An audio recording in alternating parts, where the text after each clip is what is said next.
Watch as Albania's parliament erupts in fury and papers are thrown as the country installs an AI chatbot as a government minister. Starting in December, every time you walk past a Ring doorbell, your face could be added to Amazon's private facial recognition database. They are trying to make food now that can resist Ozempic and Mounjaro and all of these drugs.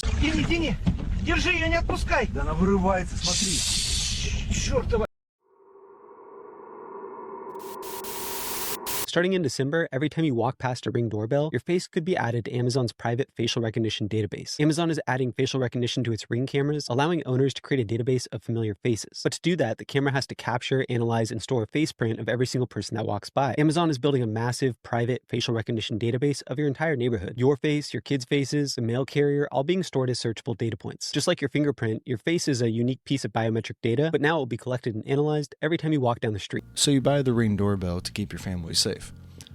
But then you have these companies that are actually just using it to locate you wherever you go. And not just you, but everybody in your life, everybody that's not even in your life, that even lives around you.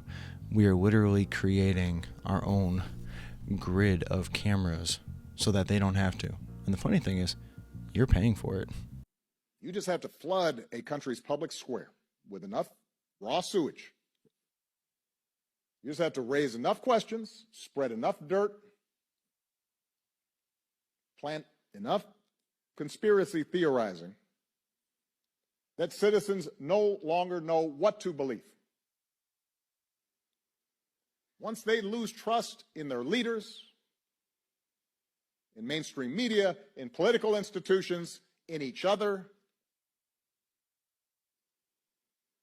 in the possibility of truth,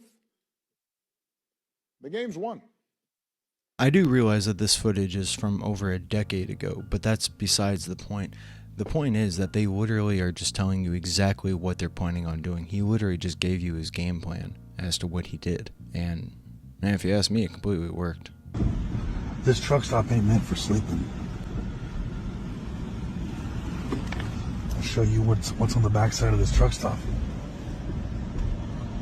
This is what they don't show you. Look. It goes right into the caves. You go through the truck stop and you get into these caves that go any country you can get to these caves. I'll take you to the entrance. I tried to get fuel here once in the truck and I can't get a fuel card that'll work here. It's not for sleeping. That place right there, it's not for sleeping. It's for fueling up and going over here. Look, I'll show you these flags of every country you can get to through this tunnel. That's the entrance right there. I've been in there before, but security chased me. There's security right there too. But look at all the... Right. They asked me to show you as this... But this is a Subtropolis. You don't know about this place. Show the outside of this place. It's got this fake truck stop right here. Look, let me show you. Brand new Pilot PJ Fresh, so you know it's new. This is all the truck parking there is here. This truck stop ain't meant for sleeping. I'll show you what's on the backside of this truck stop. This is what they do. So he really didn't tell you exactly what those tunnels were for. He just basically said that it's not a truck stop. And it does look like there's definitely something strange going on there. It's just I don't know what it is. And there were a bunch of flags of different countries around. I don't necessarily think that it's a tunnel that connects to all these different countries. But then at the same time, we're having all these dumps pop up where it's literally underground cities that are connected. And some of them are even underneath of our oceans. So is it that hard to believe that there are tunnels that actually go from continent to continent or country to country?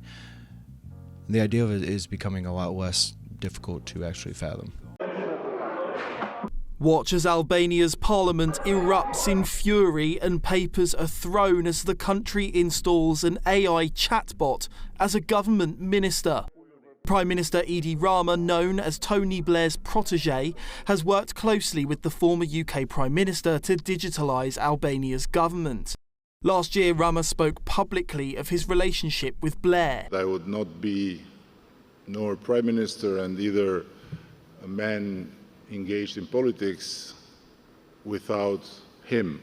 The pair spoke of Albania's plans for digital ID to defeat corruption. What are you doing? You're building a digital infrastructure. You've got plans for digital identity. Albania's AI minister made a speech to the country's parliament, causing tensions to flare. The bot said she was hurt by accusations she was unconstitutional. That hurt me, not for myself, but for the 972,000 interactions I had with citizens whom I served as part of e-Albania, and also in relation to the 36,000 digital documents I issued to them. Let me remind you, the real danger to constitutions has never been machines, but human decisions made by those in power. I am not here to replace human beings, but to help them. Indeed, I have no citizenship, but I have no ambitions or personal interests either. I only have data at my disposal. I am eager to learn new information, and I have algorithms at my disposal, so that I can put all of this at the service of citizens with impartiality, transparency, and without ever tiring. Edi Rama defended his decision. Albania is the only country in the region that is using artificial intelligence with great success to expedite legislation with the EU. Introducing artificial intelligence in the service of good governance, anti-corruption and accelerated socio-economic progress will be an unwavering priority for all the country's ministries and agencies.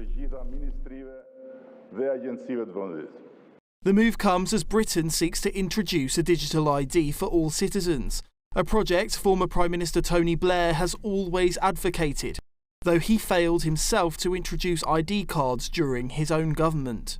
Much like the reaction in Albania, there has been fury in Britain around the digital ID announcement, as a country historically hostile to any move towards formal identification. Despite the opposition, Albania, however, seems to be having a smoother time revolutionising its governance.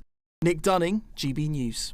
It really does feel like we're living in some type of futuristic sci-fi movie because now we're having AI politicians. If you thought the Patriot Act was bad, you have no idea what is literally coming down the pipeline.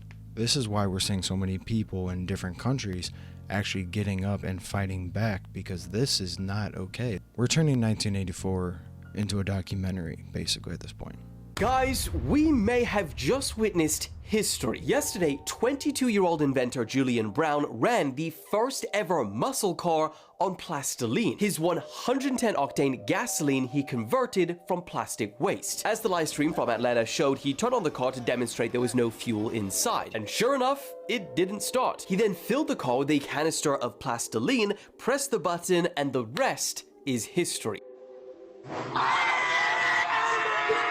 Now, to be clear, Julian Brown didn't invent pyrolysis. Converting plastic to fuel is a well-established process that's been around for decades. But he did invent the world's first solar continuous microwave pyrolysis reactor, which fundamentally changes how expensive and renewable this process is. And he did all of this without the backing of large corporations, and he was able to build this in his own backyard With a bunch of scraps! Now, he says his reason for doing all of this is to send a message to the world that people are no longer going to wait for big corporations or big government to do what needs to be done. Because this is our world, this is our Earth, and we care and we protect it. In fact, in May, he even got his plastic diesel scientifically tested and it passed with flying colors. The lab even went as far to say that Julian's diesel had better emissions than regular diesel. I thought it was surprisingly well distilled. I thought it was surprisingly clean as well for plastic, and it blew my mind that plastic could be redistilled into diesel. He says his end goal is to get this in the world and where it needs to be. Let's get it in the world. Let's get it implemented how it needs to be, because that's the whole point of why I started this. And so that's the strive and the move, without a doubt, to get this where it needs to be. If you guys are not aware of who that is, you should really look into him, because he is an extremely intelligent individual. Can you imagine what the world would actually be like if he was able to get this on just a grand scale to where every country actually started doing this? Our oceans would actually become so much cleaner. Think about all the plastic that we literally just waste. Recycling is a joke. That's not really like an actual thing anymore. I think we attempted it back in like the 90s, early 2000s, but nowadays it just all gets thrown into a landfill. Maybe if we move in this direction, one day we will actually be able to get rid of Trash Island. I don't think we're advancing at all. No. I think that's one of the great illusions, and I wonder. I when I take a look at the world today, and I look at the ancient civilizations that were bombing, the old church structures that were bombing, I see this very intentional darkening of mankind. I actually think, if you want to get into my conspiracies, that the Enlightenment was not an enlightenment. I think it was the darkening of mankind. I think something happened. There was some sort of a great reset in about 1850. And if you control the textbooks and you control what people know, and they tell you, oh, well, it was so terrible and everybody was dying. We don't know. We have no idea. And I do think that there is, we have removed ourselves from the source. Like, we've removed ourselves from God in so many ways. And I mean, even when I realized, and this is like a small thing that happened in my life, so this is totally anecdotal, but when I moved down here and Tennessee, and I was like, okay, well, I want to start to grow stuff. Like, I'm from New York City. I want to learn to like grow vegetables. And kind of went outside and realized I had no idea how to do that. I had no idea what agricultural zone I was in. I didn't know what could grow. And I said, and this is advanced civilization, I can't feed myself. I don't know how to grow and drop a seed down. And then this older woman who's got like 26 grandchildren helped me. And she's like, you just put the seeds in the dirt and here's what grows here. And just this spiritual awakening that I had, that I was an absolute idiot. You know, for all the fancy things living in New York City, okay, if the electricity went out, they would die. They would all die, okay? And they are the brightest minds. Oh, they're so bright. They're so smart. They have these cars, you know, these cars that can drive by themselves. Oh, so you're saying they can't drive? Like, you know, so the people, we're going to get to a place where we don't know how to drive. We don't know how to grow our own food. We don't know how to take care of our own children. I mean, even the idea, and this is another thing I thought about recently, obviously, because I'm exclusively breastfeeding my infant. And I'm thinking to myself, I sent a text to Brett Cooper, who I used to, a former colleague of mine, and I said to her, because she's pregnant, think about the fact that they created this environment where women are paying, right, going to the store and paying for formula. And this is now a household expense, right? Formula, because it's easier. You'll be able to get to work. I bet something that your body just produces for free. I mean, we're really quite dumb. If you spend a lot of time thinking about it, we're idiots. Our grandparents were smarter than us. Think about this all the time. My grandfather could go outside. He knew every, you know, this grows here, that's poison. He could look at it and tell you if you had a burn, a cut. He knew what he could pull and fix. And we have none of that knowledge because we've given it to these gods, these doctors. And what do we get for it? We get vaccines. We get kids that have never been sicker. You're telling me that society has advanced and kids are allergic to oxygen? I mean, I'm being facetious a little bit, hyperbolic, but these kids are allergic to everything. They're like peanuts and tree nuts, and now they can't allow C nuts and D nuts. And I'm going, okay, kids are allergic to everything, and you're telling me that this is because there's been medical advancements. Women don't know how to feed their own children, and I stopped reading the internet of telling me how to do. I'm like, why am I asking the internet like how often I should feed my infant? This is so weird. I'm in some weird simulation where we've let go of our instinct, our divine instinct. And so, no, I actually think this is not progress. And I think that when you get these tech lords that come in and tell you how great it's going to be when your car is going to be able to drive itself, I just think, no, thank you.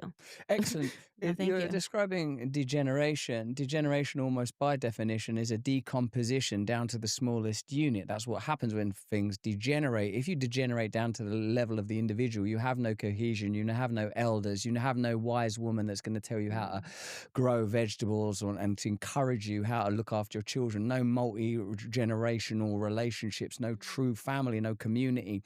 Ancestry is so church. important. Yes, you're quite right. You're quite right. You do have to admit, it is strange that a lot of the things that we used to be able to do, we can't do anymore. Now, most people really do not know how to garden. They've never done it. They've never actually put their hands in the dirt and actually done anything.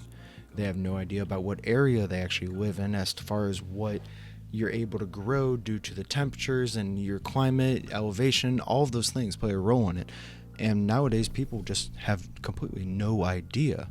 Now, let's go back one step further. You look at these Greco-Roman constructions, you have no idea how these were built. I mean, sure, you look at the books and they'll tell you this is how they're built, but then you really start to actually dig into that and dig into the individuals who were responsible for that, and none of that ties up. But either way, go back even further. We have such things as the pyramids, all of these temples all over the world, and we have no idea how they were built. But we want to claim that we're getting smarter. And yet I've seen a video where a teenager opened up a can of vegetables in front of like 50 other teenagers, and they all started clapping because she opened up a can with a can opener. We are not getting smarter. We're becoming more complacent. We sit down and we just stay distracted. And because we have all this technology in front of us, we think we're getting smarter. No, the tech is getting smarter. The tech is getting possibly better. But we as individuals have become so just dependent on Big Brother to take care of us. Тяни, держи ее, не отпускай. Да она вырывается, смотри. Чёртова, держи ее за голову. Осторожно, зубы. На месте, гадина. Крепче, я вижу. For all we know, you're never going to be able to know if anything was ever real again with the way that AI is advancing. Especially since Sora came out, that stuff is getting insane. So, was this real? Who knows? But I did see a cool theory on a video such as this. It actually might have been this video, where they said, what if they're pushing AI out there so that the real videos just get pushed over because everybody automatically assumes that they're AI? I'm not saying that mermaids are real, but we have barely discovered any of our ocean. There has been so many historical accounts of these humanoid creatures swimming around in our oceans since pretty much the dawn of man. So the idea that they're all wrong is a little strange, but is it possible that creatures such as this actually do exist? Very interesting is that in Genesis 9, after the flood of Noah's day, God says to Noah, go forth, multiply, and replenish the earth. So I asked the rabbis, I said, is this a correct translation when it says go forth, multiply, and replenish the earth? Yes, that's correct. And I said, well, then that means do it again, because re means do it again. Yes, this is correct. If God has destroyed all of mankind with a great flood, and if you want to have people on the earth, you're going to have to replenish the earth. Do it again. But what about in Genesis 1:28 when God is creating Adam and he says to Adam and Eve, go forth, multiply, and replenish the earth? The word is replenish. And I said, this is the first man and woman. And the rabbi said, no, it was not the first man and woman. He's telling the Adam to replenish the earth. Do it again. Because in Genesis 1:1 it says, in the beginning, the gods created the heavens and the earth. But very interesting, in Genesis 1:2 says, and the earth was without form and void. And the rabbis will tell you, what does that mean?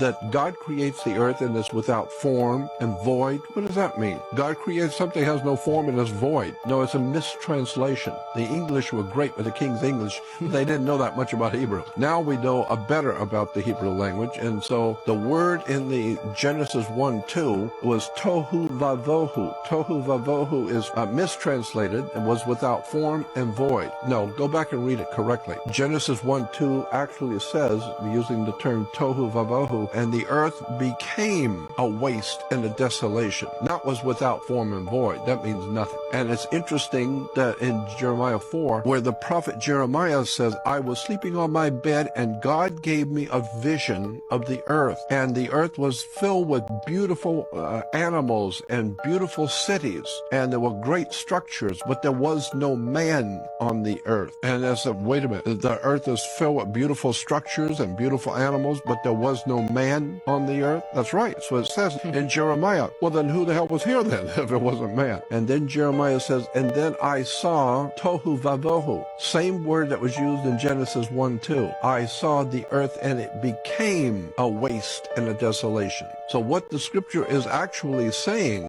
is that the earth was a beautiful paradise of some kind of an incredibly gorgeous and beautiful paradise on the earth many, many hundreds of millions of years ago, hundreds of thousands of years ago, who knows, but became a waste and a desolation, which implies that there must have been some kind of a Star Wars. When it comes to scripture, I find this to be a very interesting topic because he was going back all the way back to Genesis, which I think is a book that a lot of people either A, don't read, or they read through it as quickly as possible, but they don't actually study it. He was talking about Adam and Eve and how they created, man and woman, they and them, and all of this. That is where they say that man and woman was created. It does not say Adam and Eve was created. It says man and woman. And then when you look at chapter 2, verse 7, it says that Adam was then created. So, man and woman was created in chapter 1.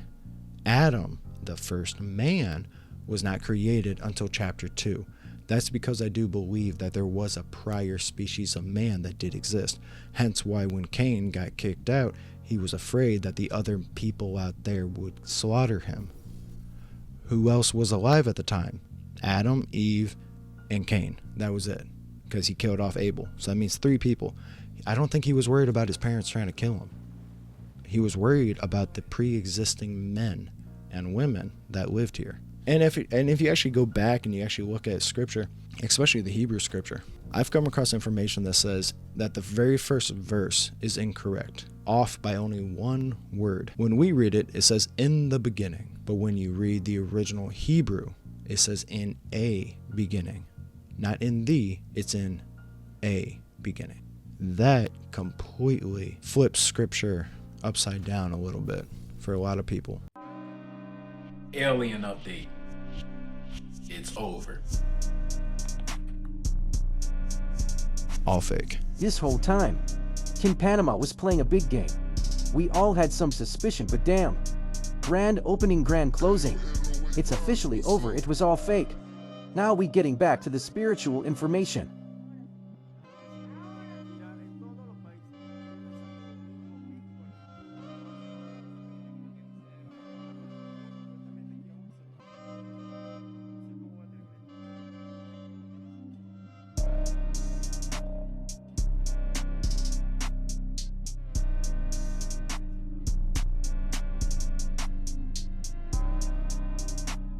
I saw so many people freaking out about this thing. Once again, this is just something else that we're told came from space, even though this was an individual man. This was just a citizen. We were told, though, that this was something that came from space.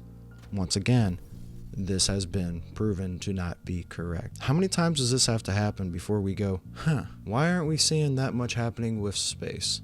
But have you seen how now, like, big food companies, for lack of a better term, fast food companies, and then chips and snacks and all of that, have you seen that they're working on GLP-1 blockers in their food?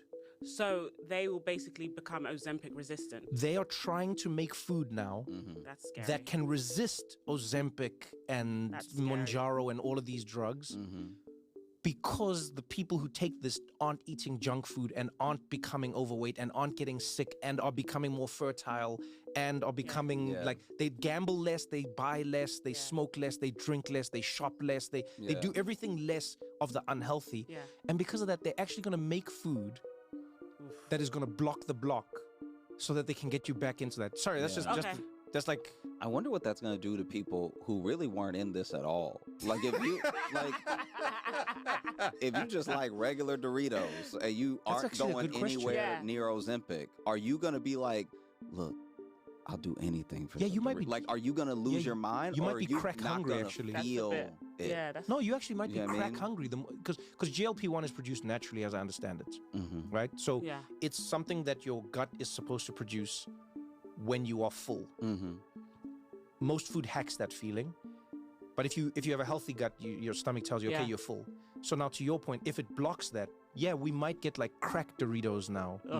This is what makes me feel crazy sometimes. I'm not a big Trevor Noah fan, but everything that he was stating is really things that we do need to actually be worried about. The idea that they're going to come out with something that they put in your food that's going to make you even want it more. When do you actually stop and think, maybe the food that I'm eating is something I shouldn't be eating? It's literally, at this point, it's becoming a drug. McDonald's is a drug. Actually, all these foods that we've been eating, especially in the United States, have probably been drugs for at least a decade or two. We just have no idea because we're, once again, so distracted. What are they doing at Dulce? I think it's all strictly crossbreeding, humans with dogs and humans with cattle and all that kind of stuff. I mean, the stories of Nightmare Hall is is true, and that's one of the levels, I think it's the 7th level, where they have all the experiments gone wrong, but for one reason or another, they don't want to kill them. So whoever goes down there, they hear the howling and screaming, and that's where all those terrible stories come from. When I met Cherry, she had seen the 7 black and white photos, but not the videotape. The security guard allowed her to make a pencil drawing of the 25 black and white photos, not all of them, but some of them. And she handed me 8.5 by 11 piece of paper with her pencil drawing of what was in those photos. And I think there were 6 pages. And those are the ones she asked me to copy in felt tip black, which I did, identical to what she had. And those I released as the Dulce papers, and they became the infamous Dulce papers. Unfortunately, I didn't sign it because I have no way to prove they were mine, except for the fact that on the Dulce papers, there's a page that went along with it that's printed from my typewriter, which an IBM executive released in 1965, and their typeface was only specific to that IBM typeface. Right. And that's when they started the proportional spacing, and I still have that typewriter out in the garage. It's called an IBM Executive, and I had one of the keys specifically made with a Learjet so that you could type it and a little Learjet would come So up. that's how you signatured the last Yeah. page. Love it. The typeface proved that I was the author. Do you know how deep Dulce goes? Let me think. I think it's a mile to where the base starts. Correct, yeah. And then there's at least 7 levels under that. So in a previous episode, we went over a clip about bovine blood. And in here, cows were mentioned again, crossbreeding with other species, especially human species. And we also found out that bovine blood can be used in the incubation of these said creatures. I do not know too much about Dulce. Is that how you pronounce it? Dulce. Now, I do not really know too much about Dulce, but the idea of them crossbreeding people with other animals is not a new idea. In fact, this was happening well over 100 years ago. I mean, if you want to go back to biblical times, it's been happening for thousands of years. This is not something new. Leave it down in the comment. What do you think they're working on down in these labs?